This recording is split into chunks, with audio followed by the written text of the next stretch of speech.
At 11 o'clock in the East, tonight's election is starting to come in focus. As you just heard, George Allen conceding his highly contested Senate race against Tim Kaine. So Tim Kaine, we expect any moment to take the stage, and when he does, we'll hear his remarks in their entirety. A good night for the Democrats so far, as they've won most of these highly contested Senate races. And one of the only blemishes in what has been about as good a night as you could hope for if you're a Democratic supporter, North Carolina now being called by the Associated Press for Mitt Romney. So his path to the presidency remains with Florida, Virginia, Ohio, and one more standing between him and becoming the 45th president of the United States, Amy Gardner and Chris Cillizza. Chris, you're allowed to sit now, we see. I like this. Yeah, I feel a little more comfortable. My back was starting to hurt. I'm old. I'm not young anymore.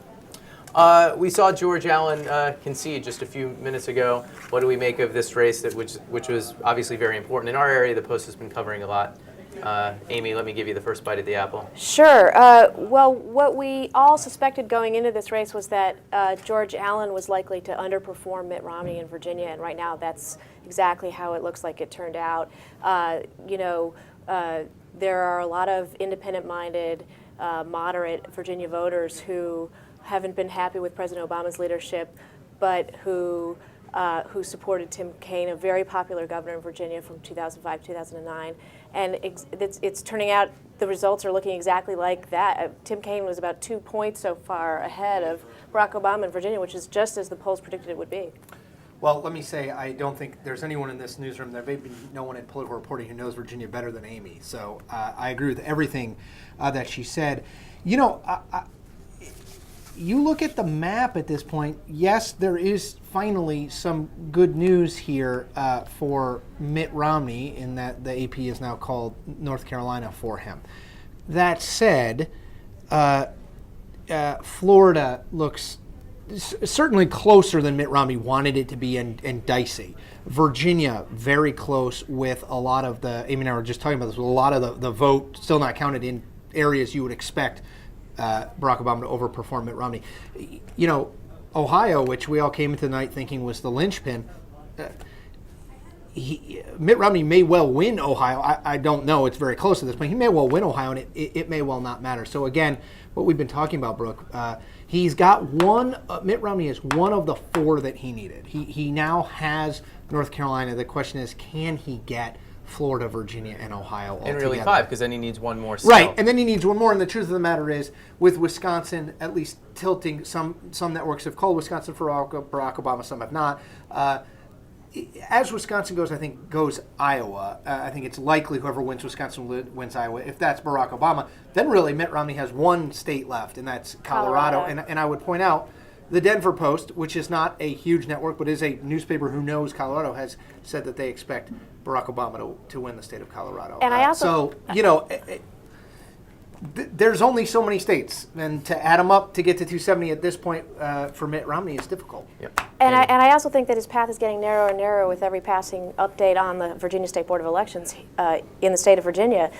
Virginia was always going to be a question of whether President Obama could turn out the people who the campaign knew would support him, or whether Mitt Romney could persuade independent, moderate voters to switch their support from Democrat to Republican. And the results so far are showing us that President Obama did turn out his base. We've been hearing about 3 and 4 hour lines in very heavily African-American precincts in Prince William County, Norfolk, Richmond. We also have seen the results in some swing counties where Mitt Romney's campaign told us they were going to kill it in Virginia. Loudoun County, Chesterfield County, the city of Virginia Beach. We're not seeing those results in those communities for Mitt Romney right now. And I think to even broaden it out, look, if Barack Obama wins Virginia, we have to reconsider our conceptions of where these states. I mean, this is what presidential elections do. They reorient the map in some ways. You know, one time in 2008 can be written off as a fluke, or it was just a certain election, and the state really hasn't changed all that much. This is a state that Lyndon Johnson was the last Democrat to win before Barack Obama. If he wins it twice in a row, and I would say the same thing about Florida, and I would say the same thing about Ohio, and I'd put Colorado in there too. You know, these are states that traditionally, Florida, very competitive, but Republicans have won more than they've lost at the presidential level. Same thing with Ohio, certainly the same thing with Virginia. this twice in a row, if he does wind up coming up on top in Virginia, again it's close, but if he winds up coming on top, it suggests that there is the state of Virginia is a different state than many of us, and I'll put myself in that category, thought it was. That it's not just kind of a one-time Barack Obama, because this was not the greatest electoral environment for Barack Obama, frankly. You still have a majority of people saying the economy is off on the wrong track, disapproving of his handling of the economy. I think the country is off on the wrong track. But the demographics continue to march in his favor. And that I think is the story in Virginia and more broadly. We talked a little bit about this at 10, Brooke. The demographics in the country, particularly among the Hispanic community, particularly in the African American community, and among the young voters. I would say 19% of the current national electorate is 18 to 29. That's higher than it was in 2008. We're expecting pictures from Tim Kaine's headquarters any moment, and as soon as we have them, we'll bring them up for you, as well as Tim Kaine's remarks when he makes them. Looking ahead a bit, there is some concern that maybe the Democratic bench isn't that deep in terms of presidential politics looking forward. Now that Tim Kaine's got through this difficult race in an important state, do you think his name's on the list in 2016, Amy? I think there's another senator in Virginia who might elbow him off the stage for that distinction. His name is Mark Warner, but we'll have to see. Yeah, that's actually, it's an interesting thing. You know, I'll throw it out there because I'm unabashedly into the next election as opposed to the current election. So no one, you just no one let will, us get through no one the will, night. You asked the question. Yeah, you opened the door. It's a hanging curveball for me. Okay. I know her people say no, but there is no, if Hillary Clinton does not run in 2016, there is no obvious national female candidate. Elizabeth Warren has now been elected to the Senate in Massachusetts.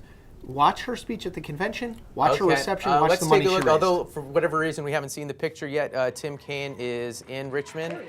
You know what? We did it again!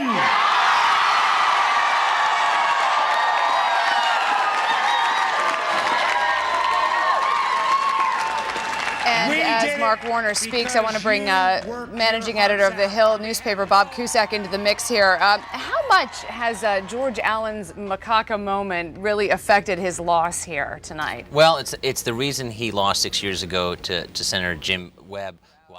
Down in Richmond. Mark Warner warming up the crowd down in Richmond, as you saw. And then our friends at Fox 5. You can tell where we're getting the signal now, can't you? Interrupting because they also are waiting for the other senator from Virginia to accept what looks like a victory. Go for it, Chris. About Tim Kaine, this is a somewhat remarkable victory. Amy mentioned earlier, he's a popular former governor. Democrats have had much more success in the state in the last 2 to 4 years and 6 years than they'd had in the previous 40 years combined. But he deserves credit for running a very strong campaign. Remember, this is not just Tim Kaine, the former governor. This is Tim Kaine, former Democratic National Committee chairman for Barack Obama. That is a potential negative, that he did a very good job early and often of rebutting in this campaign, of saying, you know me, I'm the governor of the state. He's also, and he's an emblem. He epitomizes the Democratic politician who understood how to turn Virginia red to blue. He is the guy who turned Virginia red to blue in 2005 by redrawing the map. He was the first Democrat in a long time, when he was running for governor, to win Loudoun County, Henrico County, Prince William County.